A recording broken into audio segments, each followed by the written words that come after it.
Dentist approved. A lot of the gum is served by the ADA. By and large, though, my question to you is, do you feel that gum, as some children do, is approved to be chewed for 6.5 hours a day? Or is it to be used as an after-dinner cleansing kind of thing? Well, you could, at lunch, after you eat lunch at school, another thing you could do is eat gum. Oh, not eat it, but chew on it, because that would help your teeth from after eating, to reduce the plaque and all that got on your teeth during lunch. That's my second. Well, my second argument is the mess. The mess. Gum causes mess. And you'll see gum underneath chairs, you'll see gum underneath tables, you'll see gum on the floor, you'll see gum on the concrete outside. Kids spitting out gum outside on they're getting off the bus, they're spitting out their gum. Gum was first banned long ago in schools because there weren't trash liners. Gum has been a constant problem forever.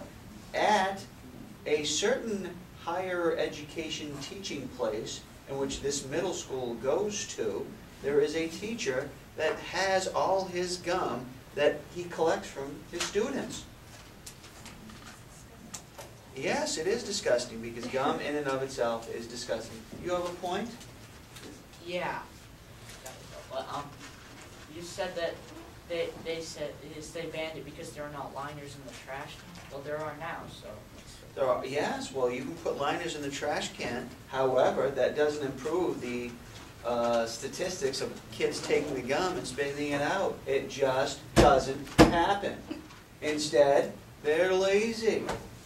They're sitting there in class. They're just going to pop it someplace else, or they're just going to chew it in class, which is against school rules. And it becomes a problem. So gum creates a mess. As far as furniture goes, as far as carpeting goes, gum and carpet, that is a bad combination. That's a sticky situation. No pun intended. Sticky situation. But how come I never see gum on carpets? Because our custodial crew takes care of it. They have to use a special spray. They have to take time.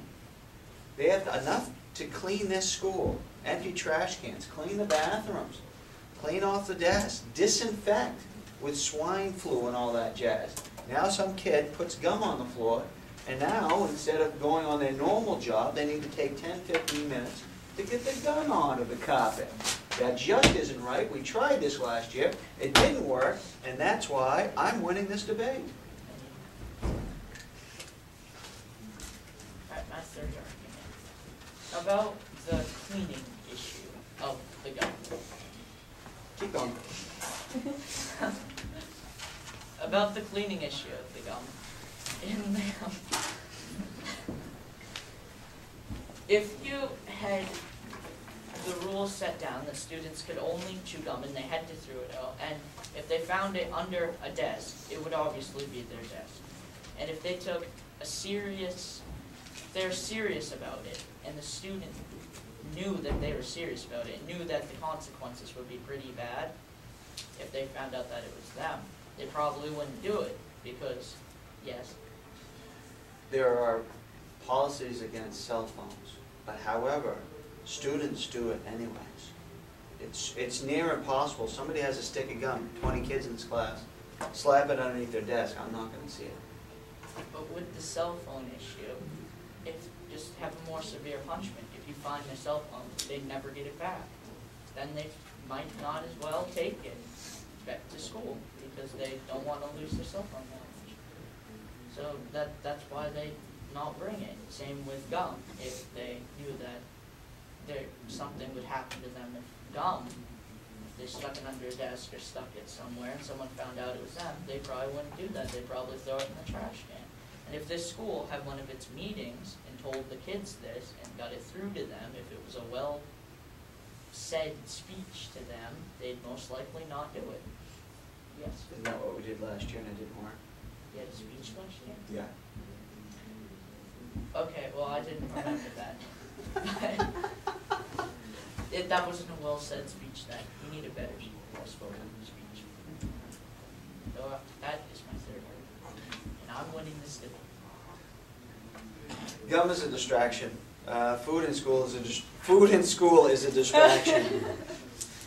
And gum is certainly a distraction. And hey, can I get a piece of gum? Hey, you know, it starts there.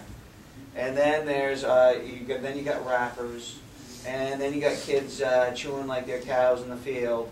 And we all know, without mentioning names, we all know who those kids are. So chewing gum is a distraction, not only as, for me as a teacher, being up in the classroom and I'm teaching and I got somebody, you know, pounding something back. You know, it's one thing if it's a bag of potato chips or maybe some cereal. However, it can be a distraction. Yes, sir. Well, you're saying about distractions and how they're chewing it, but I said earlier in the argument, well, not that much earlier, but that they'd get punished if they did that. So if they were chewing like that, you could do anything from a detention to something worse, and they would not do that. Yeah. Punishing. I like this thought of punishing that you bring up, because I wouldn't need to even punish it if it wasn't allowed. You see what I'm saying? If they're not allowed, like cell phones aren't allowed, then I wouldn't have to bother with it. Yes? But then your grades might be 10 to 25% lower. Where did you get your research from? I got it from the breaking CBS News thing. I forgot what it was something like. Okay, so you got it from the CBS. Yeah. Okay, It that's was pretty not Wrigley's gum website. good like job. I thought it Like was. I thought it was going to be. Okay, good. I'm glad you. Okay. Well, I'll take a look at that research later. Well, I'll mention that in my research, make rebuttal later. Gum is a distraction. Gum isn't allowed in school. Gum causes a mess. Gum is not something that children should be chewing 6.5 hours a day, and there are kids in this school and all schools that they chew gum for hours on end. So gum should not be allowed in this school, and those are the reasons why I have won this debate. I'm ready for your rebuttal. I think we'll do a fourth argument. I'm ready for a fourth argument. Bring it on. Yeah. Well, also in schools, I don't understand what I say about how it's a distraction. I've seen many kids before who still sneak gum into school, and it's This not. is a rebuttal.